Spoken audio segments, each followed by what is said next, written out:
环球大战线深入世界最前线，全球各地的观众朋友，大家好，我是叶思敏。今天节目的大主题，我们会特别来关心伊朗打到以色列喊停30枚的飞弹与狂炸，胡塞组织在另外一头则是现在说要来进攻到红海去做封锁了。核武重镇，再来就是要关心的是这个迪莫纳这个地方遇袭，川普着急的喊着说别再打了。今天就这些议题，我们会一起来做关心。先欢迎我们的到场来宾，首先欢迎前成功级舰长黄征辉舰长。主持人、各位观众，大家好。时事评论员王尚志，尚志哥。思敏好，各位朋友大家好。资深媒体人彭华干，干哥。思敏好，大家晚安。好，观众朋友，今天节目一开始，我们等一下会先请观众朋友呢，在看到3个火线话题之前，先记得帮我们节目按赞，留言区写下思敏我在哪一个城市收看，我会亲自的做回复，并且按下热推荐。好，3个火线话题，赶快来请我们的来宾，等一下来帮我们做一个解答。这一波的美伊战事，我们看到伊朗的方面又在发动了强烈的攻势，一口气发射了30枚的弹道飞弹，甚至传出他还锁定了这个是核设施哦。这个是迪莫纳核设施，这是战术报复吗？还是对以色列跟美国发出我仍具备全面打击能力的一个战略宣示？第二件事情是，除了伊朗攻击美国跟以色列之外，现在还加入了胡塞组织，真主党有没有可能同步出手？还在全线的做观察。现在整体的战线在针对于以色列的部分，已经从北部延伸到南部，全面铺开，多方面的饱和攻击之下，以色列引以为傲的铁穹防空系统还撑得住吗？第二件事情是这个，第三件我们来看到是川普打电话给纳坦雅胡，着急着说别再打了啊，不要再激怒伊朗了。表面上他促成了停火，但是双方留下再打就反击的一个伏笔，这是暂时性的按耐住他吗？还是只是在为下一轮更大的冲突来进行准备呢？今天就这些议题，我们会一起来做关心。中东战火这一次，我们看到没有和缓下来，几乎还是准备全面开打的状态。伊朗跟以色列在4月停火之后，正式的正面交手，已经从有限的报复，现在我们看到整体战场往多点互轰来前行了。导火线是以色列率先空袭了黎巴嫩的南部地区，随后我们看到伊朗立刻展开了报复，向以色列发射了至少10枚的飞弹。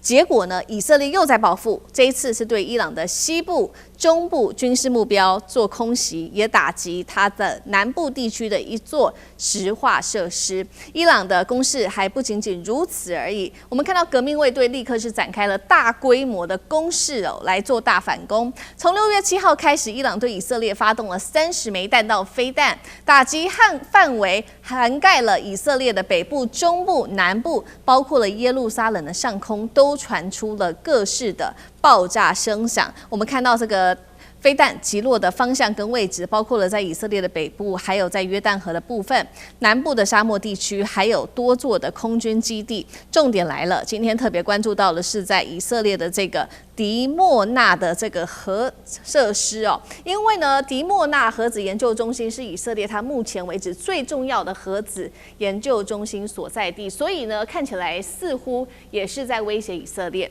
另一方面，现在更关键的是，伊朗除了自己去打这一场战争之外，是不是背后还有其他的援助？包括2个组织，第一个就是胡塞组织也加入在战场了。胡塞组织最新祭出了包括对以色列发射飞弹，还说接下来会持续的来封锁，大力道的封锁红海。另外一个就是黎巴嫩的真主党，如果再加入的话，等于说我们看到以色列面临的3线压力。首先，北线是来自于黎巴嫩的攻击，再来东线有伊朗的飞弹攻势，南线等于是有胡塞组织跟红海也都被阻断了。这一波攻势，伊朗对以色列发动了30枚弹道飞弹，涵盖了以色列的全境，还包括了这个迪莫纳也遭锁定。怎么看这一波非常强烈力道的攻击？舰长。首先，我觉得这一次伊朗一次打30枚哦，他在传递一个讯号，就是我有足够的能力回答你，你别以为我没有力气了。这个弱的国家哦，如果说被人家打得不敢讲话，那强的国家更是打你。你要就像打架一样，那个小个我今天小个子，你很强壮，你知道我怎么跟你打架哦？我就会表现出那种我不顾一切，我不怕死，我要跟你拼命的样子，你就会怕我。如果说对不起啊，我求饶，那对不起你就只有挨打的份。这是一个，这是中东大概伊朗最表现出来。那你说伊朗到底他有没有能力继续打下去呢？他当然有，因为他是弱国的想法，就是我跟你撑到很久。他也知道这场战争他一定要撑下去，撑下去他就有不败的机会。那目前看起来，他这个战略目标是达到了，但是你说他会去拼吗？最近我看到很多这个伊朗的人民啊，尤其这个媒体喜欢去访问一些伊朗的一个很漂亮的一个这个家庭主妇女生啊，我们一定要拼到底。这个是一个叫做战争的时候社会上的激情哦，很容易就是撩拨起来，就是我表现得很激情，大家就抱你。谁敢在媒体访问说，对我认为不应该打，我认为我们跟他谈判，很少人敢这样讲。但是问题是，不是那个家庭主妇在做决策，谁在做决策？以伊朗来讲，是伊朗的高层。我今天如果在伊朗高层，我第一目标是要活下去，知道吧？我第一个目标是要活下去。活下去，表面上是国家要活下去，其实是我们这些政府要活下去。再说政府要活下去，是我们这些高官要活下去。再说我们这些高官活下去，其实你知道这些高官的小孩子可能都在欧美留学，哪来的钱呢？你们把他们通通叫回来吗？所以他们当然是希望说不要打下去，这是伊朗的一个政策。那现在所有人都说这种变数很多。其实我觉得我很少看一个战争像中东这个战争像这一次这么明确的。我说明确是什么东西啊？这个战争美伊是两个在打的嘛，伊朗他绝对不想打。我刚刚跟你讲的那个人民的话不能听的，你要听那个高层在想什么。那美国呢是川普。今天你只要站在川普的立场去今天如果美国不是川普这样的人，像那个拜登以前，我不敢讲，因为后面是一群人在那开会讨论。但是你有没有想过，川普这个人会听谁的？他谁也不听啊。他说今天打就是打，他说停就是停。所以当一个角色是在一个就像川普这样的独裁的时候，你只要跳到他的立场去想。我为川普想了很久，我想不出一点支持他打下去的理由。他一定要停战，但是现在为什么停到现在还这么麻烦呢？就是因为以色列，以色列是一个大变数。除了以色列之外，中东的地方的战争的停不管什么时候谁跟你讲说停，它都是一个很脆弱的。为什么？好比我这样举个例子，南韩、北韩现在打起来了，当双方说停，基本上这就停了，因为那是一个国家的叫做体制内的军队。一个命令决策停就停。中东那里呢，真主党、胡塞组织、哈马斯，你叫他停他会停啊。昨天好比说我是哈马斯人，昨天我的家人结果一个炸弹还炸死了。我今天扛了一个火箭弹，我就可能冲到这个特拉维夫，包了一个炸弹，我给他去炸死。就他那个不是一个正规军，所以你要想他完全停，真的是有困难的。尤其以色列这么强势，又有这么多的在那里产生这么多仇恨，所以你知道真正的困难在他想完全的平静不太容易。而且以色列一直逮到了这个借口，你看他又打我，对，所以我就要打他。那以色列是真的不想收手，因为他不能够后退，他后退他会倒大霉。因为伊朗如果在这一次让人家觉得他胜了，然后美国撤了，然后整个伊斯兰国家才发觉，哇，美国也有这个打不动的时候，那不就是我们消灭以色列的机会吗？所以我可以告诉你，以色列不敢停。但是以色列的纳塔雅胡可不可能改变川普？大家去想，如果他能够改变川普，这场战争可能会扩大。如果川普这个人根本不管你谁都改变不了他，这场战争一定会慢慢收敛，但是全部停战几率也不大。好，所以现在这一场战事看起来不想停也不愿意停的以色列还会继续的打下去。那除了说伊朗跟以色列大家互轰之外，刚刚我们也提到了嘛，现在以色列的威胁包括来自于东线的伊朗，那南线还有现在确定已经加入的也门胡塞组织，再来就是黎巴嫩真主党，如果再加入的话，等于以色列的北线也被包围了，3线包围，那释放什么样的讯号？那以色列的铁穹会不会再一次的撑不住？上这个又怎么看？首先呢，这个又兴起这个战火是在6月7号、6月8号，在我们录影的今天6月9号的稍早，以色列已经宣布停火了那以色列是他们的这个中央司令部表达说，这是他们宣布的停火是一个痛苦，他觉得对于以色列来说，以色列已经遭遇到痛苦的回应，所以呢，现阶段的部分他暂停，所以这是一个非常突然的部分哦。所以然后川普也立刻在今天6月9号大概中午左右，就是快深夜的时候，他在 X 当中也表达说，以色列跟伊朗正在寻求停火。那么他提到说，最终的这场谈判的结果，他一定会完成，但是这中间一定难免会有一些无知跟愚蠢的阻碍。所以这里头看得出来哦，但是有点让大家意外。那这也是某方面来讲，就是说在对于今天亚洲地区的股市的影响发现就突然停火了哈，就表示说以色列基本上虽然前面打了2天，它基本上它是个报复行为。我们知道以色列在这一次的战争当中，基本上谨守的一个立场，除了在这个荷姆兹海峡相关，它会有一些主动性的攻击。那么主要也是为了荷姆兹的这种防御性的攻击。除此之外呢，跟以色列之间的这个部分的战火，基本上都是以色列先打或美国先打之后，他才回应。在这次其实也是哦。所以首先我们在这次突然6月9号的稍早宣布这个就戛然停火，这个是伊朗哦。所以首先我们就可以理解到，果然这一场跟美国的谈判还是在继续推进当中。如果没有推进，大家就撕逼了，就撕开了，就已经打下去了。所以这里头有2个非常重要的讯息。首先，第一个很清楚的，就如同刚刚机长所提到的部分，伊朗基本上是无意再继续升高战争。我们从他突然喊停火是可以了解。第二个部分是这里头其实要特别注意，在这个无论谈判来讲，或过去大家全世界关注的这场战争，主要是美国跟伊朗作为这个主体性。好，这个主体性双方没有再继续的这个开火，这个有重火在打，但是现在回到原先在波湾当中的真正的真实的主体，就以色列跟伊朗。对，那以色列跟伊朗本身来讲，它不见得有能力蔓延到整个波湾跟周边，因为如果是以色列跟伊朗打的时候，很可能其实包括沙特、包括阿联酋等等，就不会站在以色列这边。这跟美国跟伊朗在打的时候，中东波湾很多国家跟美国，所以这个整个战争规模是不太一样的。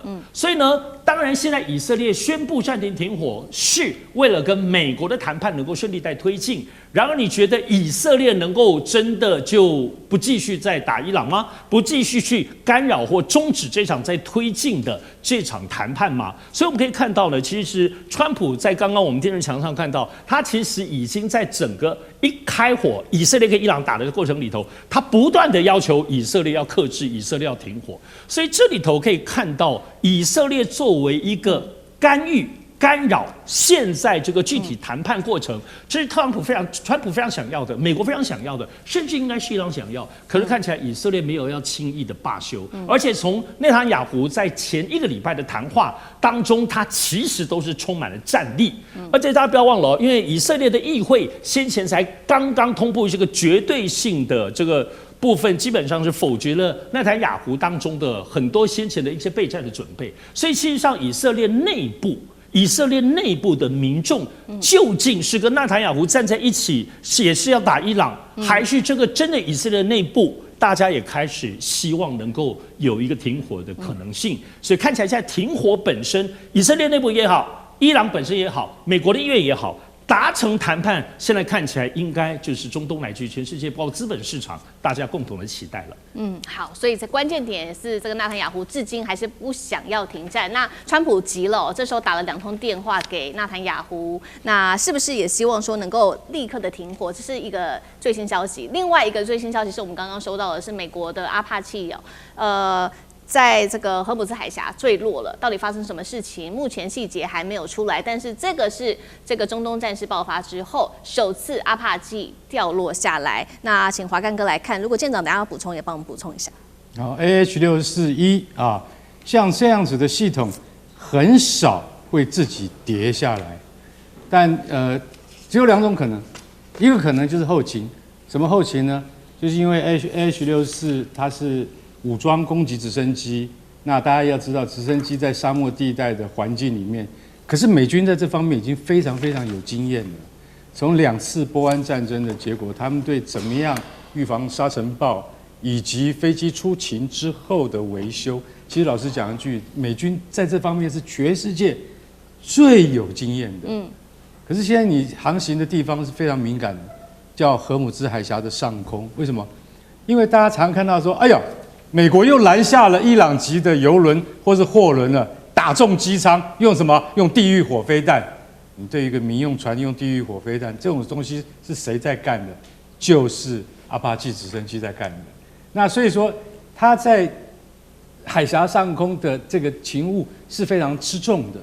那今天突然掉了一架飞机，它从整个海峡上空掉下来，你会认为是它机件故障吗？是因为它遇到了沙尘暴吗？我的推测，它遇到了肩射飞弹，也就是单兵操作的肩射飞弹。这一种武器在我们上次 F-15被击落的那件事情里面，我们就已经提到过了。为什么？因为你飞太低了。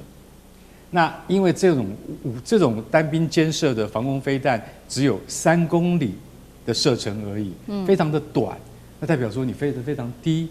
那武装攻击直升机 AH-64E 阿帕奇就有这种特性，它专门是低空盘旋的，但是它不是专门挨打的。也就是说，如果你要知道这种先进的直升机，我们中华民国也有，当它被飞弹锁定的时候，它会警告的。它会 alarm 的，它会告诉你说你已经被锁定了。它跟先进的战斗机没有两样，但它仍然被击落。我现在判断它被击落，而不是意外。美军中央司令部单到现在是没有讲它的那个结果，但我认为它是被伊朗的革命卫队的在当地的防卫的武力给击落的。如果连这种攻击直升机都这么容易被击落的话，那你接下来美军就会被击落更多。为什么？大家知道已经有超过30架美军的飞机被击落，其中大部分是 MQ-9，也就是 Reaper。它 MQ-9这种就是死神无人机啊。老实讲一句，他们在波湾用的是最多的。可是这种无人机不是自杀无人机，很贵的。对，一架要多少钱？一架要2000万美金，已经掉30架了。川普7号打给尼坦雅胡，8号再打给尼坦雅胡。你认为川普是很耐烦吗？他很不耐烦的。为什么？你看，你又打他了，你又打伊朗了。我是总理啊，我请你先不要打，我们已经有进展了。结果你连续2天都打他，你让我很难做人嘛。不是吗？所以可以让叫得动川普连续2天打电话给尼坦雅胡。这代表什么？代表他 very care， 他很在意这件事情。你不要再打了，我们好不容易要停止了。为什么？我已经在国内满头包了，好不好？我对这场战争，他只差没有自己讲出来说，我现在急着要庆祝我自己的生日，好吗？6月14号快到了，那才是我现在的重头戏。为什么不可以让我亲近一点呢？你认为他真的是就是说他真的在支持以色列继续打吗？我跟你讲，川普是非常自私的。他现在一心一意准备他自己的生日，还有美国国庆，他的脑筋的精力全部放在那上面了。所以希望伊朗跟以色列之间不要节外生枝了。好，我们最后1分钟，我们请舰长帮我们补充一下，因为这个战斗机你看他的战斗机飞行员坠落时候他都会弹跳出来，对。直升机为什么不弹跳？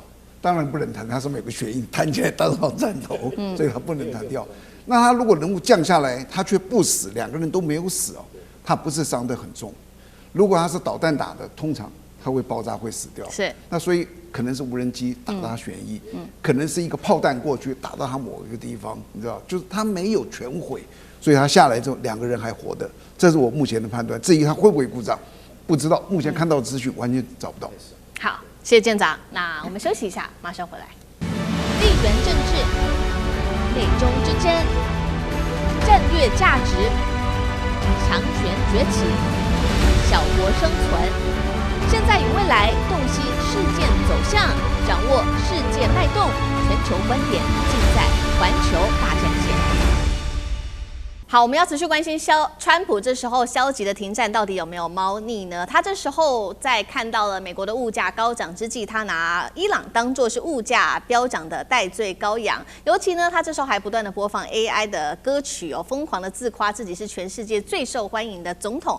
专访的时候，他甚至不惜跟记者起了冲突，怒拔麦。现在说啊，福音派的铁粉也不挺川普了。今天就这些议题，我们会一起来做关心。好，我们看到呢。现在目前呢，伊朗跟以色列虽然暂时停火，但是我们刚刚也讲了，现在呢离真的要谈成还有漫漫长路。而美国现在直接面对的就是物价高涨跟油价越来越高，民众过得苦哈哈。最新来自于各个媒体的民调显示，我们来看到35%对于川普的支持度的施政表现，只有35%认为他是表现不错的，跟第一任最低点33%相比，已经只差2%了。36%的民众赞成美国攻打伊朗，但是25%的民众愿意承受战争的代价。现在看起来这些数字都相当的低。那有70%的民众是相当不满川普在处理通膨的问题的，甚至这些支持度是超过拜登时期的63%的。如果现在立刻做一个投票，最新结果会是41%的民众会投给民主党的，37%会投给共和党。也就是说，共和党现在可以说是岌岌可危啊。那川普现在态度非常的消极，他甚至说呢，我不在乎接下来期中选举会发生什么样子的事情。知名投资人也提出了一个阴谋论哦，说呢，他现在呢，川普啊，把美伊战争当作是自己完美的代罪羔羊。意思就是说呢，他有点是暗示民众说，物价上涨都是因为战争啊，所以呢，等到美伊战事只要结束的话，这个美国的物价就会立刻的暴跌。那所以呢，川普他很不希望美伊战事立刻的结束，真的是这样子吗？那上这个怎么看？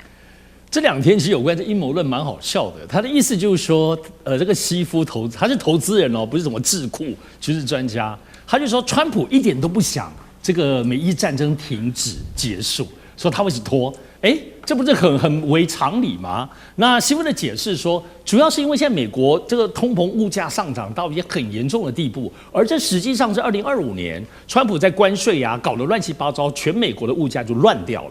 那再乱掉，再加上先前 FED 的部分正准备要换届，所以 FED 也没有办法去调控这个物价。所以呢，就整个美国现在，包括现在能源一打仗，所以现在涨得死去活来的时候，如果现在战争结束，物价还太涨的话，那川普不就完蛋了吗？就露出马脚。所以这个阴谋论还蛮好笑的。这2天其实在国际间有很多讨论，然而事实是如此吗？但我必须得说，接下来确实是我们今天录影的时间是9号6月9号，但是从明天开始是非常恐怖的一个礼拜，听观众朋友特别注意哦。为什么？6月10号，美国跟中国同时要公布 CPI 最新的指数，也就是公布了之后呢，到底美国的通膨如何，中国的通膨如何，可能全世界都会为之震动哦。如果大家都通膨的话，第二个部分，接下来6月12号 ，SpaceX 就要正式的上市嘞，要募集超过了750亿美金，这全世界最大的 IPO 上市，这是什么概念？这就是前4年全美国的上市的钱加起来就是 SpaceX 一家，什么意思？他就把全世界不是美国的钱哦，股市现在不是大家炒股票啊，买辉达的股票，可现在又有一个 SpaceX 要来吸大家的钱了。是，今年下半年还有 OpenAI， 还有好几家 AI 会吸掉2000多亿，然后 FED 有可能在年底前会升息，什么意思呢？强势美元来了。最近日币、韩币、泰铢，连我们新台币其实都弱，因为美元太强了。然后所有出现了比现在可能 NVIDIA 更强的更多进入了全世界股市，所以美国现在其实有个很怪的这个金融的力度。好，我们讲的是通膨，所以这个一方面在美国国内虽然通膨，大家都没有钱买东西，可是他们手上的$1在全世界可是非常非常强势。所以大家不要千万觉得通膨这个川普就完蛋了。美伊战争是这样子，我们要从2个不同的架构去看。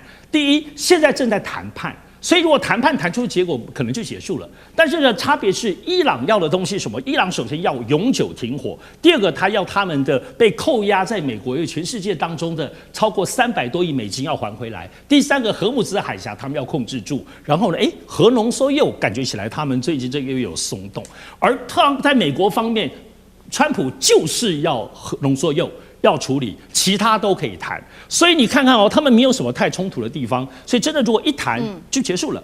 第二个部分是，如果没有谈成，战争继续打。伊朗跟美国又不同，战争要打下，对伊朗来说，它的续命高就是它的经济或各方面。好，我们现在知道俄罗斯给帮助它，中国也在经济当中帮助它，巴基斯坦也把它打通了好多路，伊朗是可以打下去的哦。美国能不能打下去？美国打下去不是美军的问题，是民意的问题。所以民意的问题就像在川普现在刚刚看到跌到33%，上个礼拜37%，现在继续再跌。所以美国的概念打不打下去是民意的支不支持。好。大家其实都认为说啊，现在民意看衰你，现在其中选举完蛋，但真的是这样吗？我觉得大家思考是这样。很多时候我们看到战争结束，往往是因为在政府打仗当中的政府的头换掉了，就政府的体制换了，有时候战争才能停止。在现有的状况，因为大家已经打麻了，那个惯性就持续打下去。所以到底会不会影响其中选举？其中选举会停？我认为主要在于现在这场战争打谈。这个过程，我觉得我们这1个多月来，大家有点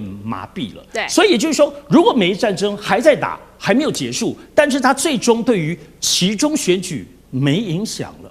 大家都麻了，这些议题很多，美国有些其他的国内议题，包括通膨，包括刚刚讲，都包括 SpaceX， 有好多其他的这个 AI 经济也把它搞得头昏脑胀。所以在这个过程里头会分散，所以这里头这个因果关系到其中选举还有最后大概5个月的时间，我认为也不见得美伊战争必停不可或必结束不可，而后面的影响全看政治影响该对川普当中实质产生的最后的结果。好，所以其中选举有很多的原因会左右它的结果。那这场战事会不会也是其中一环，还要持续的做观察？不过呢，现在看起来这一场美伊战事打到现在已经正式的满100天了。还记得吗？川普当时说呢，差不多打个2个月就可以结束了。那到底怎么回事？为什么会他跟他的说法差这么多？舰长又怎么看？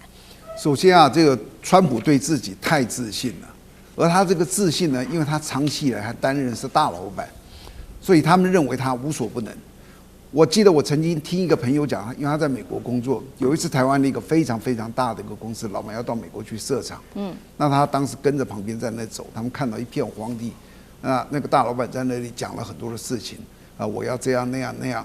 他回来之后，那我们碰在一起，他跟我聊，我记得很清楚，他记了一句话，就是说，他以为他是神，他们认为他们没有这个会做出错误的判断。可是他当时接着跟我批评了一大堆，他这个东西是没有办法做的，但是他就是这样认为。你没发现川普就是这样子的吗？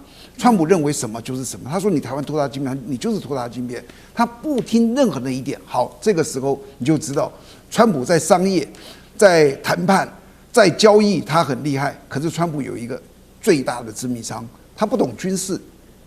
我怎么说呢？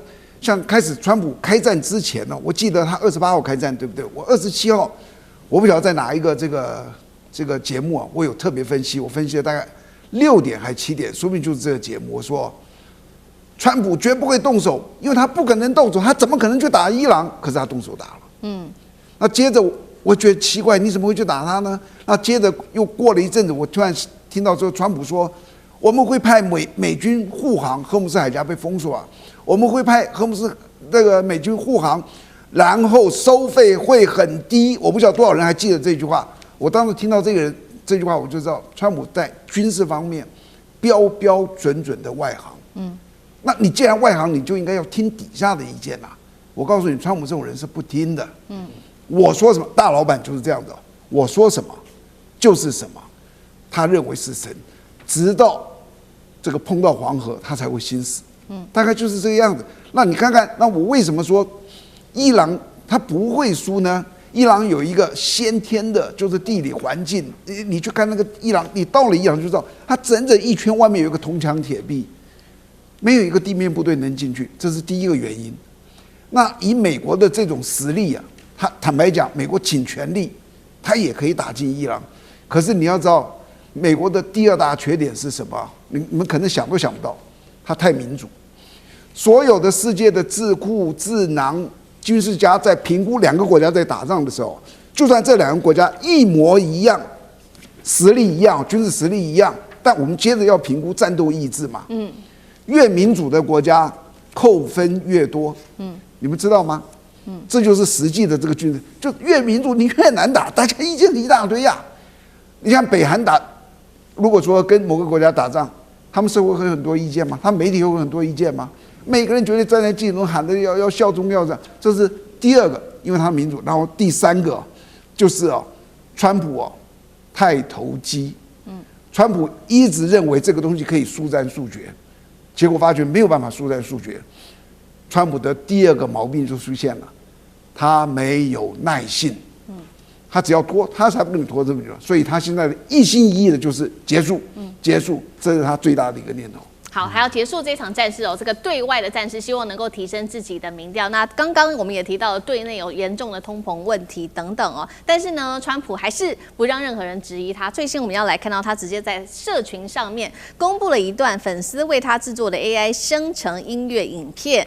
他说呢，不断的在这个影片中不断的重复说，不论我去哪里，他们都爱川普。来看一下这段影片。Trump, Trump, Trump, Trump, Trump, Trump, Trump. Everywhere I go, they love Donald, Donald Trump. Down in Mexico, they love Donald, Donald Trump.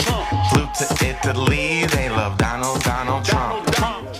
好，大家就在看说，哇，这个川普实在是太自恋了，不断的重复的播放自己的这样子的一个影片来吹嘘自己。那另外一方面，其实现实的话，我们要来看到是不是福音派现在也正式的跟川普分裂了，甚至出现松动呢？来看到的是一位 NBC 的记者在专访川普的时候，开始质疑川普，川普就暴怒骂这个主持人说他不老实，还有你所属的媒体 NBC 也不老实，然后直接拔麦走人。干哥怎么看？你有看过一个美国总统吗？他在现在，他因为了帮自己暖寿，然后他专门在他自己的那个 FB 上面，他竟然是在什么是放川普的迷音神曲啊。刚刚大家也许听不懂我自己来一段让大家听得比较清楚一点，就是他唱的是什么？他到底在唱什么？他说 Everywhere I go, they love Donald Trump。然后就一直重复，你这样听起来，我刚刚跟上次那个研究了一下，这很可能像那个节拍就很像什么，也是世足赛的那种你知道Title Song的那种感觉。他不但会搭潮流，你知道，他还会卖弄自己。好，他现在自己在卖弄自己，然后他在卖弄自己唱这歌的时候，你知道他的背景的画面是什么吗？他在雨林骑狮子，不然他就是在月球上面就是放火箭。不然的话，他就是跑到印度骑摩托车，反正他都有很多你想象不到的，所以真的连我们中国官方媒体都在想，他什么点子都想得出来，因为他就是在 promote 他自己。可是他在 promote 他自己的同时，你还是要管一下国政嘛。于是就有 NBC 的非常资深的女主播，维尔克他就去专访他。奇怪 ，NBC 为什么专访他，而不在 NBC 的电视台或是他们的 radio station， 而是在威斯康星州的一个铁皮屋呢？然后你知道吗？那天发生了什么事情？他在接受专访的时候，因为那个摄影棚在那个铁皮屋里面，当天下大雨，结果就像我们在摄影棚里面听到雨打在铁皮上面的声音，然后主持人就说这样子录不下去，停，你要总统停下来等你啊！总统已经一肚子气都来了结果气也就算了维克尔他还问川普说：“我要问你一个问题，2020年你们这个让美国再次伟大的这些退伍军人冲进国会山庄这史无前例这些人听说后来还得到赔偿他们是暴民怎么可以赔偿呢？然后川普火都来了，他说：“我跟你讲，这些人是被 FBI 胁迫的。”所以我们政府应该要补偿这些退役军人，然后主持人跟他的立场完全南辕北辙对不对？冲进来的，但是冲进白宫的不叫暴民，那叫什么？然后你还要拿钱补偿他，所以他就说：“总统先生，我们来再了解一下好不好？”川普这时候就爆发，他说：“我告诉你我来1个小时给你拷问也够了，我要走了。左右跟我走吧。”齐昌拿了站起来就走了，你知道？然后这件事情就让人家解释，就是说，你身为一个总统，你连像这么一点点耐心都没有，因为在我们一般民主国家里面，这种事情是不被允许的。为什么？因为总统你是属于最高的，你等于是古代的皇帝，可是现在已经进入到了你们美国最标榜的民主时代，总统不管，除非他是受到了人身的攻击。在这种状况之下，你才可以说我把麦克风拔掉而走人，不然在任何情况下，你应该要有雅量来接受记者的访问，即便是拷问，你都要接受。对，结果他就这样就甩就走了。这件事情也反映出什么？他本来的支持者，美国福音派基督教徒白人是他绝大的支持力量，对不对？但是现在的调查结果显示，像主播问你这种事情，你都不愿意回答，你只捡你喜欢的回答。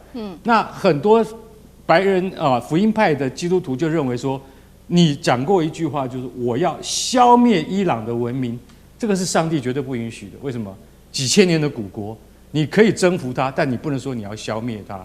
所以他在保守派以及传统的势力以及这个坚守白人价值的那个精神层面上面，川普已经严重逾越那个分寸，尤其是他跟教宗梁实是对干对打的那个记录，很让基督徒不能接受。所以他现在其实老实讲一句，在国内的支持度每况愈下，这就是原因。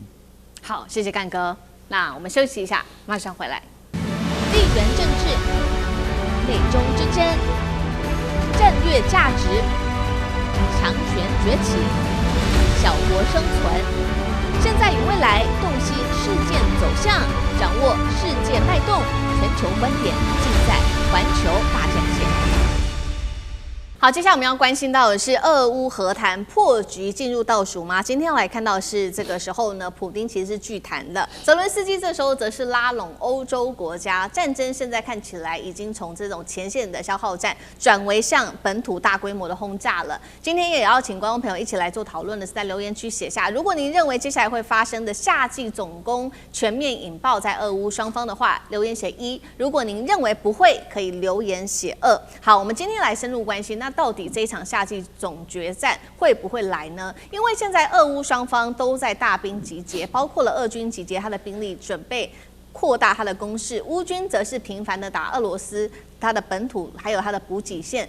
下一波主战场会在哪里爆发？等一下我们一起来做关心。我们先来看到，包括了乌克兰跟俄罗斯在近期发动了哪一些大规模的攻势。首先，最新消息，6日，乌克兰它出动了大批的无人机。奔袭了超过1000公里，直攻的就是俄罗斯的第2大城，同时也是普丁的家乡圣彼得堡这边做了一场空袭，涵盖的目标包括了有炼油厂、油库、军事设施以及当地的海军基地。那我们看到呢，俄罗斯方面则是宣称说，确实乌克兰做了这一场攻击，不过他们也击落了140架来自于乌克兰的无人机，并且呢是首度的要求市民赶快在这个时候室内做一个避难。其实这对于普丁来说相当没有面子因为当时其实有100多个国家的人的一些高官等等在参加这一场经济论坛，也就是在这个圣彼得堡这边举行的这个经济论坛，没有想到乌克兰做了这样子的一个攻击。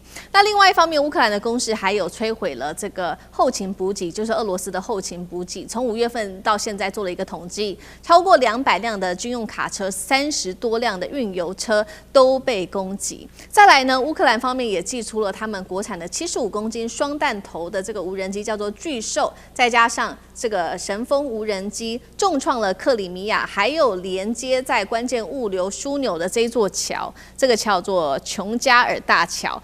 它的无人机就这样子把一座桥给直接摧毁掉了。现在的关键会不会乌克兰要发动这一场攻击的原因，是不是就是因为普丁呢？因为普丁在前一天他直接拒绝跟这个泽伦斯基来对话，因为泽伦斯基希望能够对话结束战争，结果普丁拒绝，还说呢2个人见面他认为是毫无任何意义的。再来看到的是俄罗斯方面又做了哪一些的攻击。首先我们要关心到是俄罗斯8日再次的出动他的无人机，攻击的地点是扎波罗勒，造成2死15伤；另外一个地点在东部的哈尔科夫州，造成3死6伤。大家还记得吗？今年5月底的时候，俄罗斯出动是最大单日规模的这一场夜袭，当时造成了23死130人受伤，这种大规模的惨剧一共是出动了600多架无人机，跟发动73枚的飞弹。再来，它的威胁也直接导进了包括了在基辅的部分。5月底对乌克兰的基辅展开猛烈的攻击，当时还出动了榛果树飞弹无人机，炸毁当地的民宅、商场、政府大楼，造成4死数10伤。我们看到天空也瞬间的因为这一场攻击而变成粉红色的。俄罗斯也呼吁这些外籍人士赶快离开基辅，因为他有可能要来打的就是乌克兰的国防工业目标。干哥怎么看？目前俄乌战争夏季决战会不会正式到来？夏季决战的这个态势啊，老实讲，越来越对普丁不利了啊。我们要实事求是，就事论事。你想想看。乌克兰的无人机已经应用到什么样的地步？4年过去了，虽然双方在这个题目上面大家都花了很多的心血跟精神，可是你可以发现到乌克兰，他真是精益求精，人家已经飞了1000公里打到你家乡了，普丁的家乡就在圣彼得堡，而当天正在举行圣彼得堡高阶经济论坛，普丁的前脚才刚走，为什么？这个经济论坛为期3天，然后他第1天来主持之后，第2天、第3天，普丁本人不在，因为这是他的家乡嘛。结果在第3天的时候，乌克兰无人机打到圣彼得堡了，你就晓得说，如果连俄罗斯第2大城他都可以打得到的话，那对于这个俄罗斯而言的话，实在是有一些颜面无光，更加不光彩的事情是在这几天，大家看到重创了琼加尔大桥。琼加尔大桥是，就说我们可能去过顿河畔去旅游的人就可以知道说，这是俄罗斯非常风光明媚的一个地方，它是连接克里米亚半岛叫做琼加尔。这个大桥是等于是，就说你从俄罗斯本土你要进到克里米亚半岛，一定要经过这个桥。这是唯一的生命线，结果呢，俄罗斯就当然一定要加强它，因为它要怎么样？它要克里米亚半岛现在属于俄罗斯管控嘛，因为它已经把克里米亚半岛拿回去了，结果这次乌克兰竟然用了一种叫做巨兽的无人机，所谓巨兽没有真的很巨大啦，2公尺长宽大概4平方公尺见方而已。像这样大的无人机叫巨兽，可是你知道为什么它有这个名号吗？因为飞机不大，这个弹头很大，因为它带了40公斤的弹头，以这么大小，跟我们这个桌子差不多大，结果它带了一个弹头是40公斤的高爆穿甲弹，后面再绑一颗35公斤的温压弹，就等于说40公斤跟35公斤，这么小一架无人机绑了75公斤的弹头，这个装药真的是太猛了，所以难怪琼加尔大桥被他这样子。但他的意思是什么意思啊？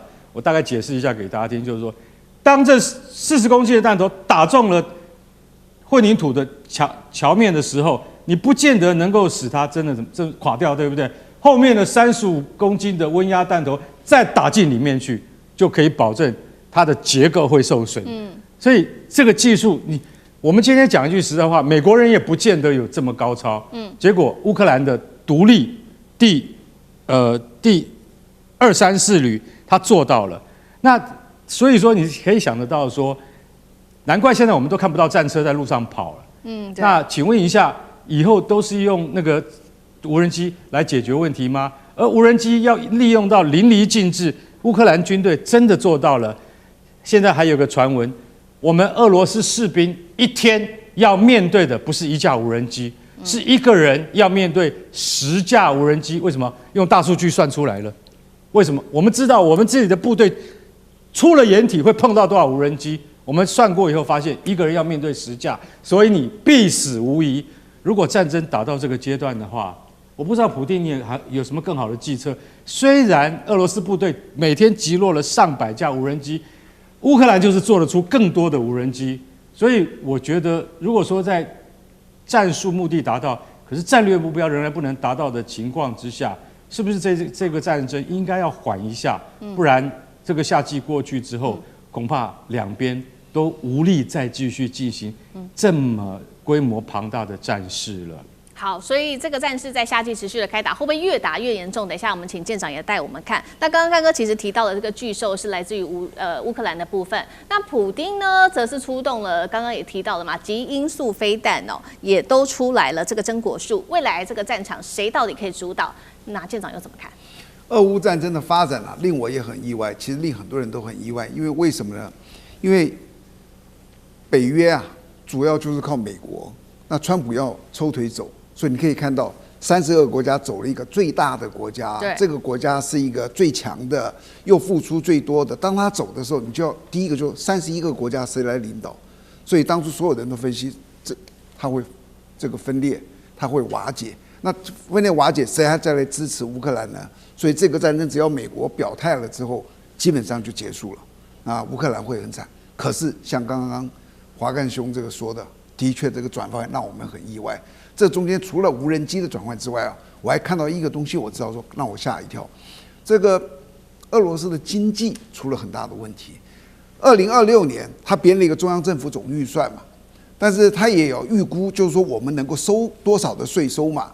所以2026年他的所谓的亏空，他已经先编了，知道说整年我们大概会亏空3.8兆卢布，这是他的这个经济的这规模。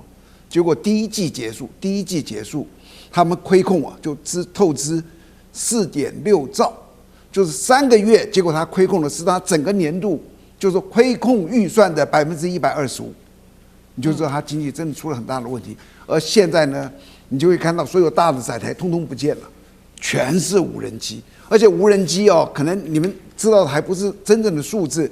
现在，因为我那天才碰到军方一个他们做的研究是比较真的，就现在每一天俄乌双方攻击无人机的总次数是大概6000、7000、8000架，那还不见得谁的无人机赢哦。那如果你是普丁，这时候会怎么办？嘿，他的确有他的方法。他怎么样？他5月23号，你们记不记得他打了一个真果树飞弹？对，打得很远。然后打下来之后，结果是一个50公斤的实心抽，就打了一块铁过去。你看，你打这个干什么？嘿，它有它的战略意义。记住，真果树啊，是打下来有6个弹头，每一个弹头再有6个子弹头是核弹。就好像我们今天围城哦，今天这城在这，我今天围在这里，对不对？我认为你的射程只有120公里那个弓箭，所以我站在150公尺叫啊喊，就一箭射到我背后250公尺，我突然发觉我的妈呀，原来我都忘了你还有这个东西，我们就会跑掉。这个东西其实就是在告诉北约也好、欧洲也好、美国也好，你别以为我打不过你啊。你记不记得我还有真果树啊？这个真果树我装个铁，这个叫做什么实心的丑铁。我现在告诉你，你不要忘了还有这个东西。这其实他们都有他们的战略意义。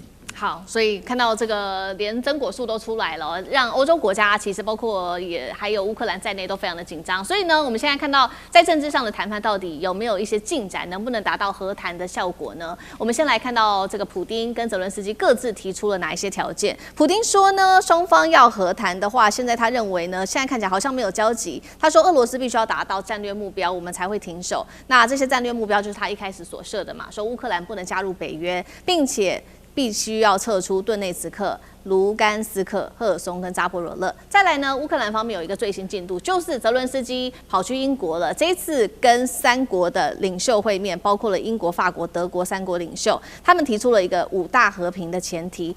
这5大和平的内容，稍微带观众朋友看一下，包括他说要全面停火，以现有战线作为谈判基础，获得长期安全保障，多国还要有维和部队进入到乌克兰，以及呢要求必须要持续冻结俄罗斯海外资产，直到完成战争的赔偿。现在看起来各说各话，好像没有什么交集耶。上次哥怎么看？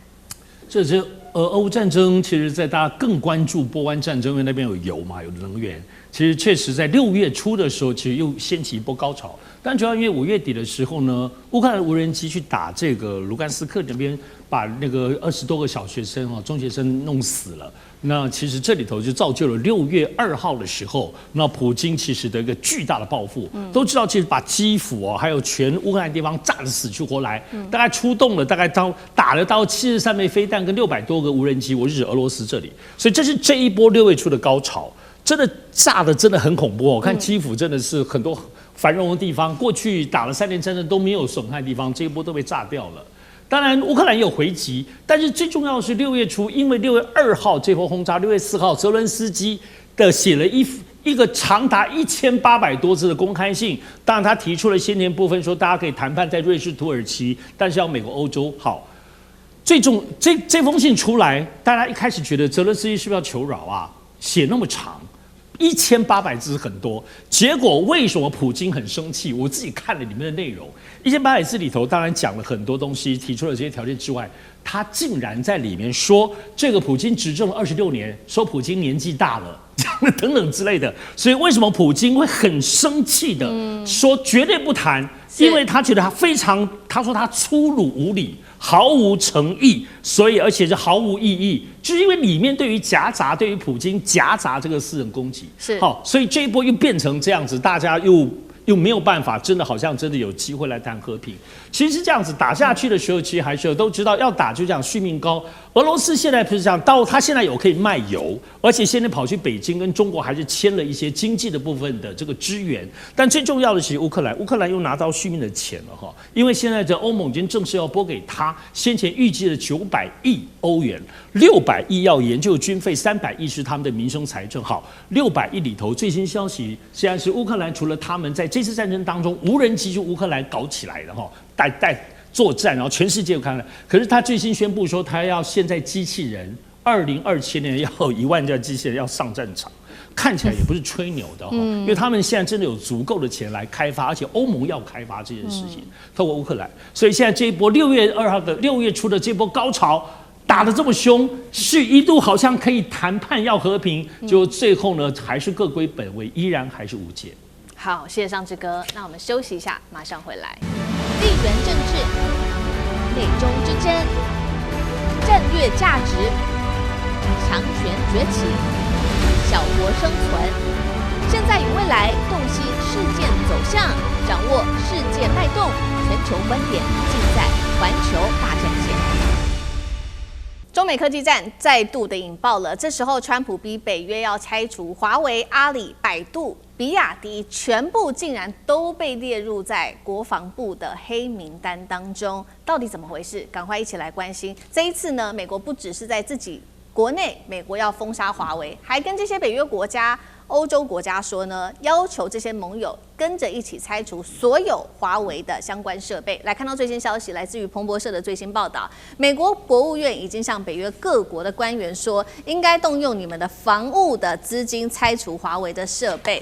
事实上，美国先前已经施压北约要增加军费，本来这些钱是为了保障这些北约盟国的军事的这些筹备的，结果现在说了被拿来作为拆除中国大陆的科技设备，也就是华为。那么欧洲国家现在也不太买单，也非常的愤怒。他们认为说这样子做不但对我们的国家不安全之外，好像我们现在是在帮美国打这一场对华为的科技战到底跟我们有什么关系呢？所以我们看到欧洲国家不买单。先前其实呢，欧盟确实执委会有计划透过修法，也就是网络上相关的安全法，要禁止中国的供应商参与电信的网路但是呢，看到也有一些国家是反对的，其中2大国反对的就是德国跟西班牙了。他们说，你们这样子去封杀华为的话，会遭到中国大陆的报复的。这样对我们来说是相当不利的，尤其为什么呢？我们来看到这2大国他们的理由是什么？德国说他们有庞大的汽车跟机械、化工利益，这一些都跟中国大陆深度的绑定。西班牙也觉得说，为什么自己的这个经济跟外交要被美国牵着鼻子走呢？他们拒绝把国防的支出提高到 GDP 的5%，也拒绝让美国在伊朗战争中使用军事的基地。那川普也曾暗示可能会对西班牙来实施经济制裁，但是西班牙也都不理美国。更离谱的是，我们看到川普近期的动作真的让人很困惑。一边他要求欧洲增加军费，但是最新他又用301的关税来勒索欧盟；一边喊说他要保护北约，一边又说他要威胁撤军；一边要盟友要团结，但是我们看到他又威胁格陵兰等等的地方，在科技战上面处处的下手，到底怎么回事呢？那美国现在施压北约盟国，要求他们用国防资金来换掉华为设备，这一套强臂管辖真的能够奏效吗？尚志哥怎么看？针对华为，现在是美国最近政政部才刚刚公布了这个100家的超过100家的黑名单，华为又被列进去了而且这里头连百度都被列进去了，还有包括宇树科技。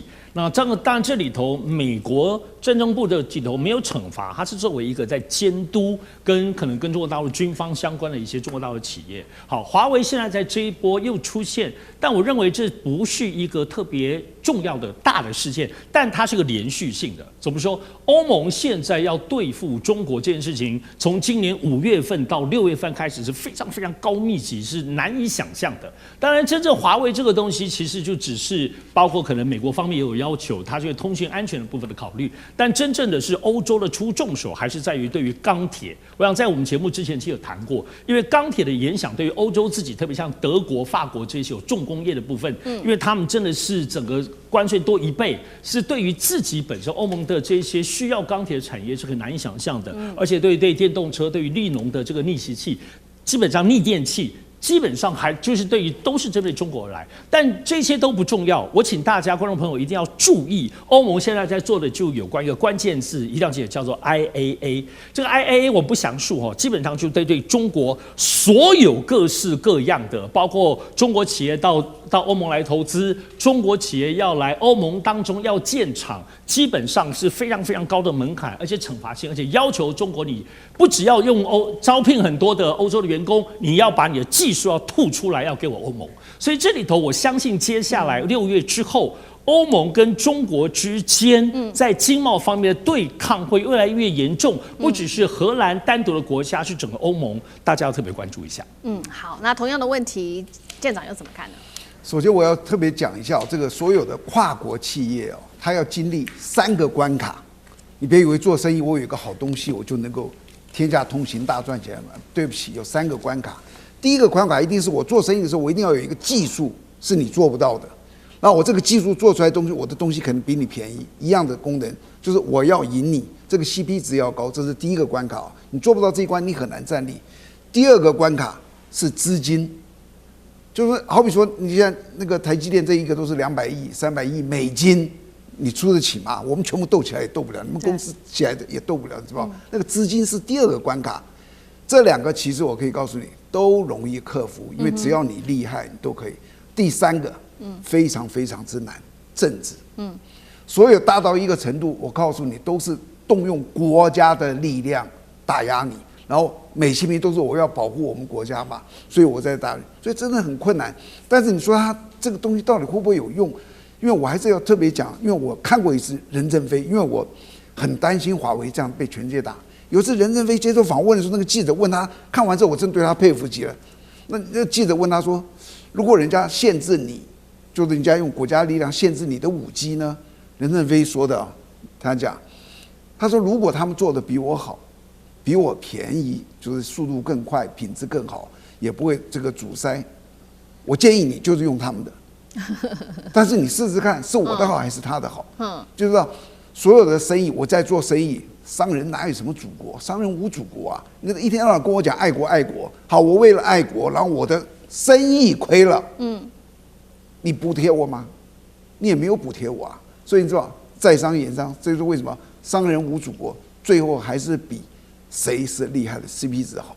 好，所以我们看到这一波呢，美国它不只是对北约施压，其实呢，美国自己的国内也同步的在施压，扩大对于华为的制裁，而且最新的扩大的范围来到了中国大陆军工企业黑名单，他们一口气把这些企业全部列出来，竟然超过了100家，涵盖了中国大陆的科技制造业的巨头，全部都在黑名单当中。来看一下面板哦，这些企业包括了知名企业比亚迪、阿里巴巴、百度、宇树科技、长兴存储、长江存储，也就是都是中国大陆下一代的主力产业哦，被贴上了军工的标签。所以呢，我们看到美国过去对于中国的制裁，从这个通信设备，现在已经延伸到我们刚刚念的一系列的产业，科技产业啊、电动车、生技等等。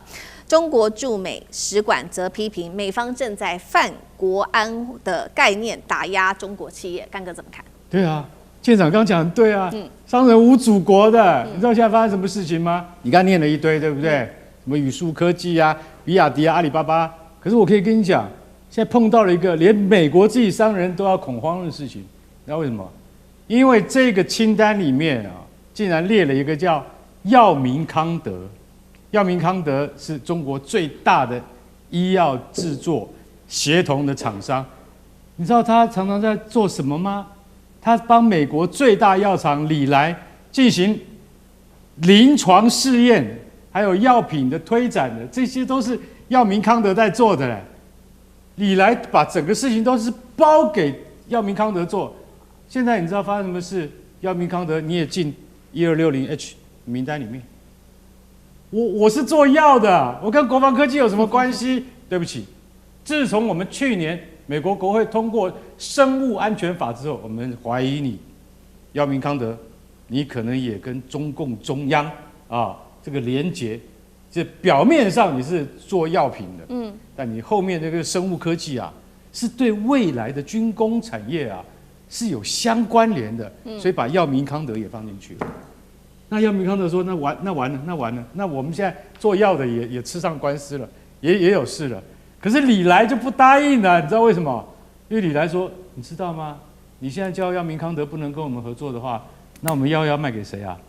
你知道我们马上就要短收多少钱吗？我们马上丢到 AI 里面去一跑，那怎么可以呢？对不对？那是我的商业利益受损，而不是药明康德的商业利益受损。我是美国本土企业，我是礼来制药，药明康德等于是我的外围，对，它是中国，我们是美国，可是它为什么会变成军工产业的一部分？他们不能理解，大家就了解了吗？现在发生的这种事情，那你就会觉得说，哦，原来五角大厦说什么就是什么。像这个1260H 名单哈，每年定期会更新，现在更新到了连药品制药都可以上去，就会晓得说。